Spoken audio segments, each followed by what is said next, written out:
From Pacifica, this is Democracy Now! 40 years since the civil military coup, the issue of human rights, the violations during the dictatorship are still current.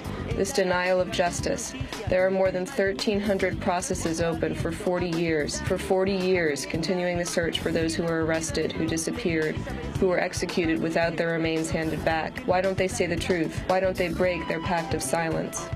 40 years ago, on another September 11th, September 11th, 1973, Chile's first democratically elected president, Salvador Allende, was ousted in a U.S.-backed coup led by General Augusto Pinochet. He would kill more than 3,000 Chileans during a 17-year dictatorship. Today, we speak with two widows who lost their husbands during the coup. Joan Jara is the wife of the legendary Chilean folk singer Victor Jara, who was imprisoned, tortured, and executed by Pinochet's forces. And we'll speak with Joyce Harman, wife of the American freelance journalist Charles Harman. He was abducted by Chilean soldiers during the coup and killed. His story was chronicled in Costa Gavras' film Missing. You suggested that there might be some kind of American police assistance program down here? I'd like you to know that nothing of that sort exists in this country. Mr. Ambassador, I'm not interested in the politics of it. I brought it up only because I want you to use every resource at your command. I repeat, Mr. Harman, no such operation exists. All that and more coming up.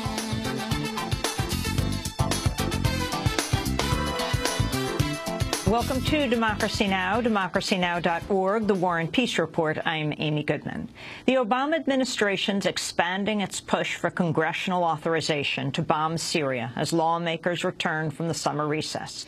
President Obama will give interviews to 6 different U.S. networks today ahead of an address to the nation Tuesday night. Speaking on NBC's Meet the Press, White House Chief of Staff Dennis McDonough emphasized the administration's new focus linking an attack on Syria to stopping the proliferation of chemical weapons. Here's what it does. It degrades his capacity to use them again. It also makes him think twice before he goes to these dastardly weapons again. And why does that matter? If he's going to use these things more aggressively, David, he's going to take them out of secure storage, push them into the front lines. When they're on the front lines, you know what that means? They're at greater risk of them being proliferated. The congressional debate on whether to approve a Syria attack begins today. A series of tallies shows the Obama administration faces an uphill battle in its bid for authorization. According to USA Today, just 44 of 533 Congress members have pledged to vote in favor of military action. The White House effort in Washington comes after President Obama's failed attempt to drum up support at the G20 summit in Russia last week. Speaking in Paris, Secretary of State John Kerry said the administration has not ruled out a return to the UN Security Council after inspectors complete their report on last month's attack in Ghouta. The President and all of us are listening carefully to all of our friends. No decision has been made by the President. We will obviously take this under advisement, and I'm sure and the President will make his decision at the appropriate period of time. Kerry spoke after meeting with foreign ministers from the Arab League, including Saudi Arabia, which Kerry says has endorsed a military strike. Earlier today in London, Kerry said Syrian President Bashar al-Assad can avoid a military attack if he hands over his entire chemical weapons stockpile within the next week. Sure, he could turn over every single bit of his chemical weapons to the international community in the next week. Turn it over, all of it, without delay, and allow a full and total accounting for that. But he isn't about to do it, and it can't be done, obviously. As part of its lobbying bid, the Obama administration has released new graphic video showing the aftermath of the Ghouta attack. The footage compiles clips that were uploaded to YouTube. Videos were shown to the Senate Intelligence Committee last week and are now being handed out to members of Congress. Protests continue in the United States against a military strike on Syria. On Saturday, a few hundred demonstrators gathered outside the White House. The path to peace is peace and not war. On the question of chemical weapons, this hasn't been proven. The UN inspectors are still doing their job. The message is I am totally against another military intervention by our government. All the resources of our country should be put into the needs of the people of our country. Health care for everyone, public education for everyone, quality public education instead of military adventures. The latest polls show 56% of Americans remain opposed to a military strike, while 19% are in favor. On Saturday, scores of demonstrators also marched in Los Angeles. I have family still living there. I have family fear day and night, did not sleep, worry about what's going to happen in Syria. They have a people chill in all Damascus now waiting for any bomb. I'm really pleased to be here today because it's a very broad coalition. We got all communities from represented here, from the Middle East, from Mexico, from Latin America, from the Black community. This is politically, it's also very broad, and I think it's very important that we all forget our differences and that we come together to stop this war machine. Protests against U.S. military action in Syria also continue globally. On Saturday, an estimated crowd of over 100,000 people filled Vatican's St. Peter's Square for a peace vigil. Addressing the crowd, Pope Francis called war, quote, a defeat for humanity. A new report out of Germany claims Bashar al-Assad may not have personally authorized the apparent chemical attack in Ghouta. Citing unnamed sources from German intelligence, the newspaper Bild am Sonntag says members of Syria's armed forces may have committed the attack without Assad's permission. Intercepted radio messages and phone calls show Assad has repeatedly turned down recent military requests to use chemical weapons. Speaking earlier today in London, Secretary of State John Kerry rejected any distinction in command between Assad and members of his regime. Under any circumstances, the Assad regime is the Assad regime.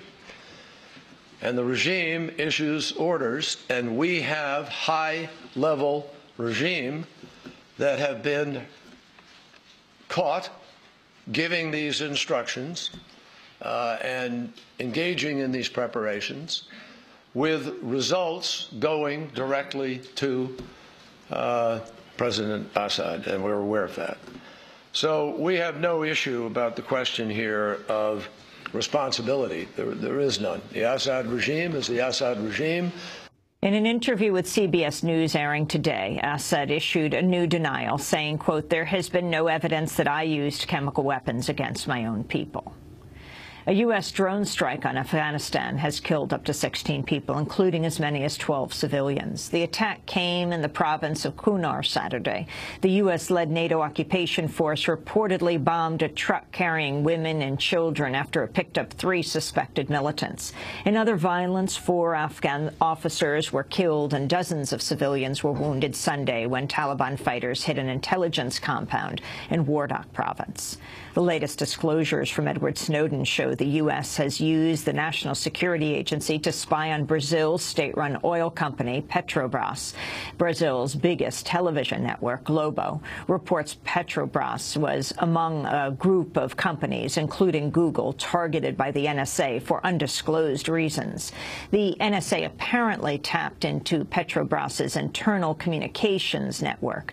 The news of more NSA spying in Brazil comes 1 week after it emerged. The U.S. has spied on the phone calls and emails of Brazilian President Dilma Rousseff and Mexican President Enrique Peña Nieto. The revelations have sparked a diplomatic uproar and threatened a planned trip by Rousseff to the U.S. next month.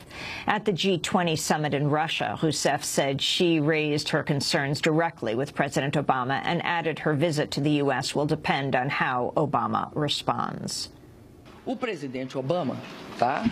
President Obama reiterated he wanted to create the political conditions for my trip to the United States, and he knew that this depends on adopting the measures in line with what the Brazilian government requires. He reiterated this clearly to me, so my trip to the United States depends on political conditions. Brazil has rejected the U.S. government's attempt to explain the spying so far. Brazilian Communications Minister Paulo Bernardo said, quote, all of the explanations that have been given to us from from the beginning have proven to be false.